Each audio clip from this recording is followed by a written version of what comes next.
Let us pray. O God, your word is a lamp to our feet and a light to our path. Give us grace to receive your truth in faith and in love. Amen.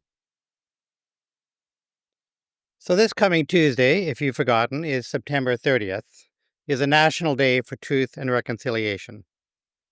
The work around truth and reconciliation is focused on short and long-term impacts of the now closed Indigenous residential school system, which operated in Canada from 1840s to 1996.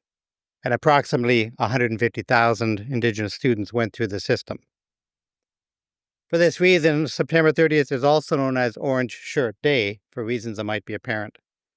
Because many people wear orange shirts to honor the Indigenous children who went to the residential schools, including many who never returned. The day is a reminder that every child matters, so you'll see a variety of orange shirts. And we've discussed this and other topics of interest to Indigenous relations before, of course. And I just want to take this brief moment to remind people that if you go to my website, paulshepard.ca, and click on Reflections, you can find previous sermons as a PDF, ebook, and video when available. In particular, I want to highlight just a couple because you just can't say everything in one sermon. So in January 28th, 2024, we talked mainly about how the Indigenous and the non-Indigenous parts of the United Church can be in relationship. And the effort then was, in fact, to give the Indigenous part of the church permission to basically form themselves any way they liked, as opposed to having to fit the rest of the system. April 28th, 24, we talked about land acknowledgements, including, I recall, quite vibrant discussions over coffee time afterwards. So people had a lot to say about that. June 16th, 2024, spoke mainly about truth and reconciliation. But if you want a brief, a more or less comprehensive history of what was going on, that sermon would be the one. And I don't want to just repeat all that again today. June 1st this year, a provocative title, Jesus Left Us a Church, Some Assembly Required. But that featured a fairly extensive story of the Indigenous and non-Indigenous parts of the United Church in Shining Waters work together at a regional council meeting. And I realize on reflection, the subject actually gets put into other places too. But if you feel like you've missed something, here's one way to catch up. And of course, there are many ways to learn about the history of residential schools now, including some very good movies. Because we also watched the movie Sugarcane together on July 31st this year, and that also had very robust discussions. Sugarcane is a movie that lifts up the intergenerational realities, the residual damage from the residential school system. Many times, discussions around truth and reconciliation seem to boil down to guilt. I've seen many resource materials on the matter where the conclusion simply seems to be that white people should feel guilty. And I'm not going to say that that's a bad message. That's definitely part of what we have to grapple with. But to me, that can never be the end of the conversation, because when that's the message, people just shut down anyway. And there's a simple reality in this congregation. Many members of this congregation were not born in Canada, in fact. And so you and your parents don't actually have to share in this collective guilt in a personal way. But even for those of us born in Canada, I find the subject risks being made remote by people. I've heard many people in United Churches say things like, well, I wasn't there, which is a true statement. So I think the focus on only guilt distracts us from larger teachings that, in fact, do impact us all today.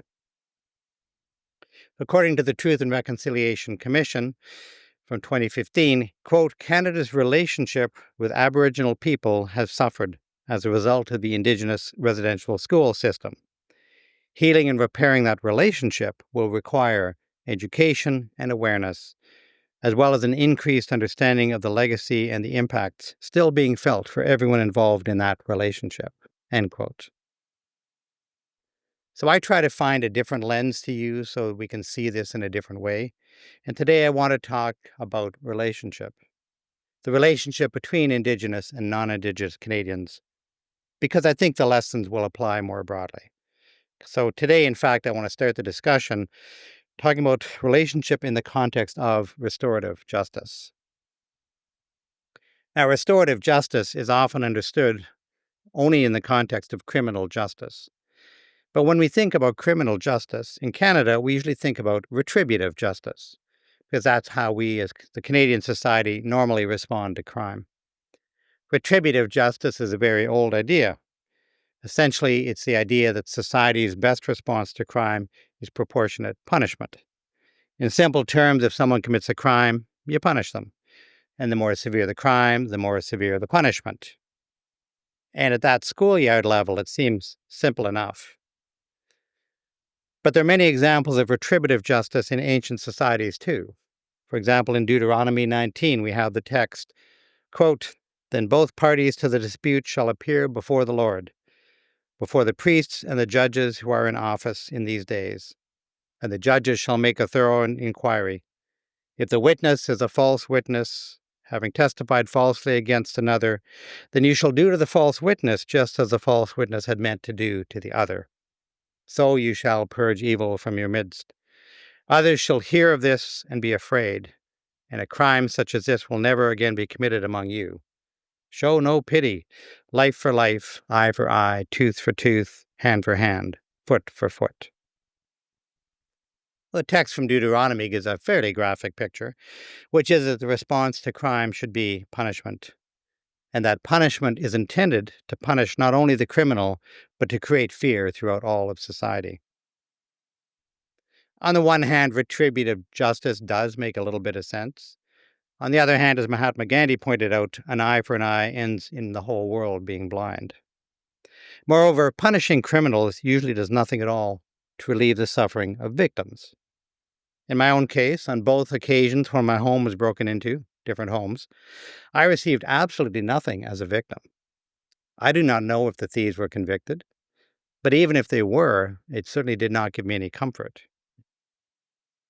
Retributive justice, or punishment, only has an effect on the perpetrator. It has no positive effect on the victim usually, or on society long term, other than the short-term benefit of getting rid of people. In fact, recent research and common sense have actually shown that in many cases, punishment has little or no effect on the perpetrators either. And retributive justice is very expensive.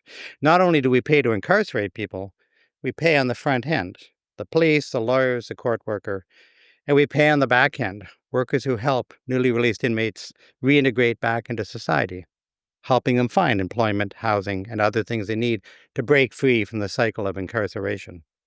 The whole system is quite expensive. In the words of one inmate, "Wouldn't it be cheaper to just let us keep your car stereos?" When my homes were broken into, as a victim, I received no benefit. And on top of that, through my taxes, I had to pay for the whole systems of corrections.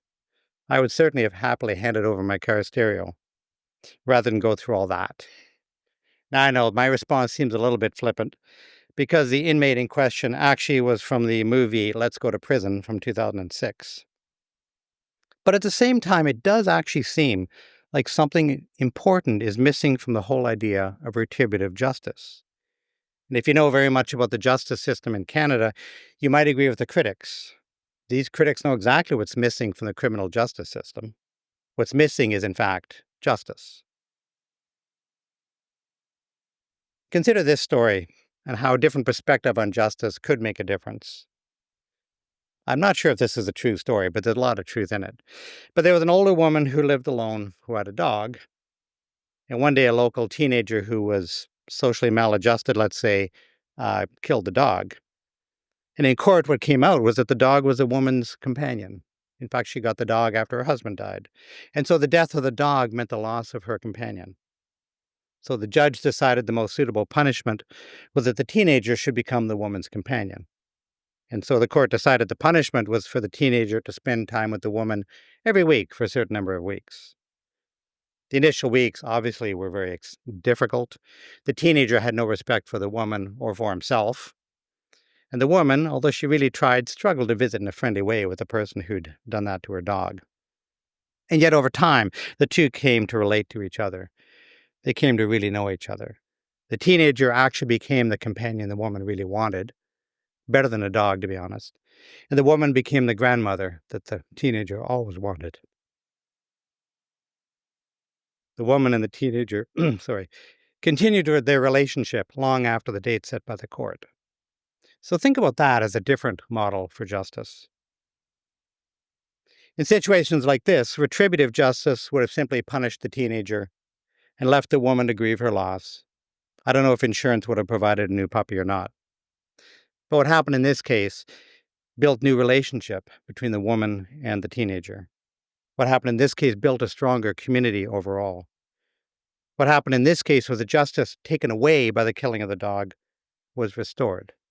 Justice was restored to both the perpetrator and the victim, and actually to society. In simple terms, justice was restored. And that's the essence of restorative justice. Restorative justice restores justice. Restorative justice does this by engaging the victim, the perpetrator, and the community in honest dialogue. It asks questions like, what did you actually lose? How can we make this better? What can I do to help? It helps the victim by allowing the victim to voice their feelings, and the perpetrator is often also helped too, because they come to see the real impact of their actions and what they can do to make amends. And trust me, after spending 6 years visiting inmates in a correctional facility, after most inmates have done their time, they feel zero obligation to anyone because they did their time. And victims, of course, get very little justice. Restorative justice understands that relationships are a big part of how justice is restored, and that if relationships are not restored, justice is incomplete. So in practical terms, restorative justice involves deep conversations between all the parties, between the people who commit crimes, the victims, and society at large. The conversations can be very painful, of course, but for the same reason, they can be very powerful. In difficult cases, restorative justice is, of course, not perfect, but retributive justice has absolutely nothing to say at all, because relationships do matter. Restorative justice moves relationships forward through the simple tool of truth-telling and deep listening to each other. You probably think restorative justice can't really work in all cases, and you'd be right. Restorative justice methods, which come from indigenous traditions, by the way, have been found to be most effective on sort of simple cases like the dog story, and also extremely difficult cases like genocide. Restorative justice is basically the only option when punitive measures can never be enough. I mean, how do you compensate for genocide? Even if you find perpetrators, you can only kill them once, right? And restorative justice methods have been prime tools for dealing with the reality of residential schools in Canada. The Truth and Reconciliation Commission of Canada used restorative justice principles throughout its work. And I don't know how many of you have read the book that came out of the Truth and Reconciliation Commission. I want to say 2015, but that's actually when it was made public. If you'd like to borrow a copy, I can lend you mine, or there are free PDFs online. But this book, and they have other resources, but this single book gives a comprehensive view into what happened with our residential school system. There was a particular limitation in the use of restorative justice around residential schools. And that limitation was that the voices that were heard and collected in that book and other places were almost exclusively Indigenous voices. Now, that was a great starting point. I don't want to say about that. That was very helpful. But to finish the process, we have to allow all the voices to be heard. And that is an ongoing process. It may or may not surprise you to know I've tried to make some efforts to get all voices into this conversation, because we cannot have reconciliation without real relationship. And real relationship requires all the parties to be present and able to represent themselves. And I confess I've largely failed so far, but I keep trying. I want to share one humorous, I think it's a funny story. When I was at Emmanuel College, I took a course called Aboriginal Spirituality. And during the course, we had many elders visit and share their teachings with us. But the class was composed of almost exactly half seminary students and half Indigenous students. And the seminary students, they were so cute, really, because they all showed up with their little clipboards, and they were always so eager to learn all this stuff. But I remember one of the elders walked into the room and said, "Put your pens away. In my culture, we don't learn by writing stuff down." To which a student immediately said, "In my culture, we learn by writing things down." and this two sides just came to the floor, and we all looked at the professor. It's like, okay, that's why you get the big bucks. What are you going to do about it? Every single week, there was some kind of a thing where this culture clash, if you want to call it that, came to the floor. And it was, to me, that was a huge part of where the learning was. That we have to be honest, and to simply just, pretend to agree with people is not how we get to the end of this story. I won't tell you what the professor did, except over coffee.